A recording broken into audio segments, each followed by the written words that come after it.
Media এখনো নিয়ন্ত্রিত আমি মনে করি।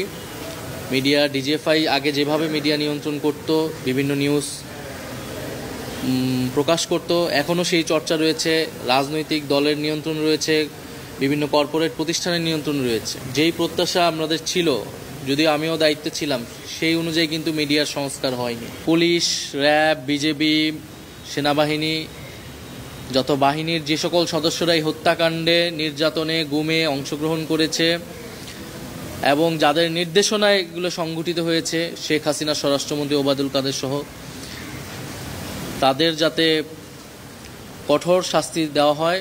ঢাকা রিপোর্টার্স ইউনিটে আমাকে ডিজিএফআই সংবাদ সম্মেলনটা আয়োজন করে আমাকে হাসপাতাল থেকে নিয়ে যায় এবং তারা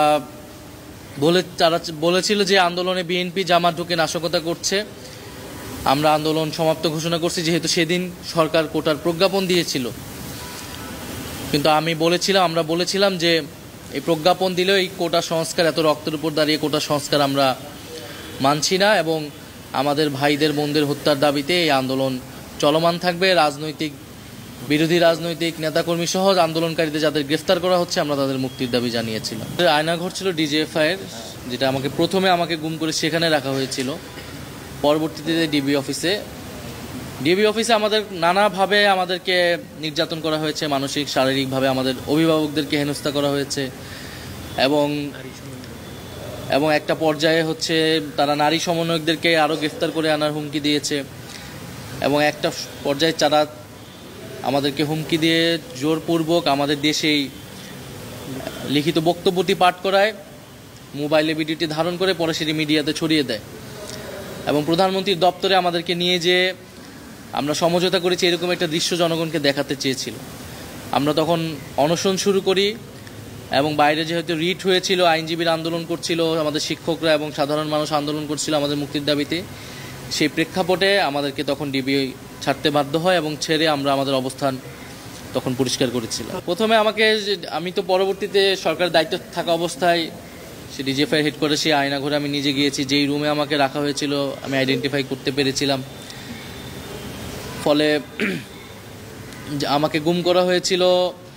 আমি যদি বেঁচে থাকতে চাই, অন্য সমন্বয়কদের যদি মুক্তি নিশ্চিত করতে চাই, তাহলে আমরা যাতে আন্দোলন থেকে সরে আসি, এই বিষয়টি তারা বারবার নিশ্চিত করতে চেয়েছিল যখন আন্দোলনটা গণ আন্দোলনের দিকে রূপ নেয় তখন থেকেই।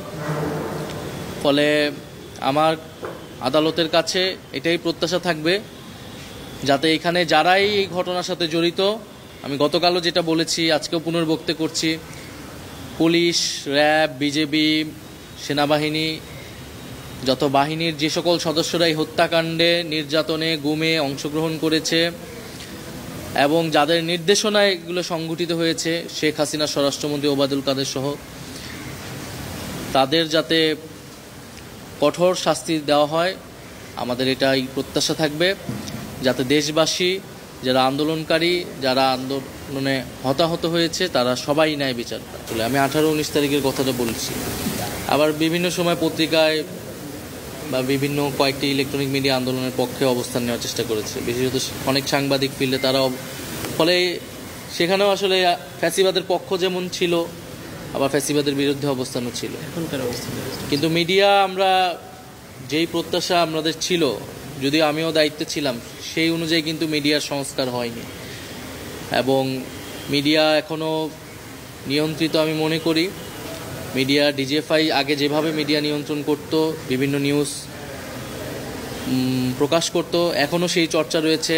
রাজনৈতিক দলের নিয়ন্ত্রণ রয়েছে, বিভিন্ন কর্পোরেট প্রতিষ্ঠানের নিয়ন্ত্রণ রয়েছে।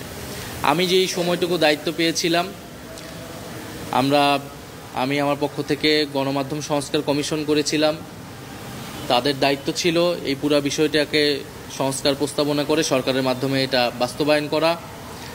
আমরা মিনিস্ট্রি থেকে যে মামলাগুলো হয়েছিল সাংবাদিকদের বিরুদ্ধে, যাদের বিরুদ্ধে অভিযোগ ছিল, একটি কমিটি করা হয়েছিল যারা মামলাগুলো নিয়ে পর্যালোচনা করবে। আইন মন্ত্রণালয় সুপারিশ করবে, সেই সুপারিশও করেছিল। বাকিটা আইন মন্ত্রণালয় এবং স্বরাষ্ট্র মন্ত্রণালয়ের দায়িত্ব ছিল। যারা ফ্যাসিবাদের দোষর ছিল, যে সকল সংবাদ মাধ্যমের কর্মীরা, তাদেরকে বিচারের আওতায় আনা।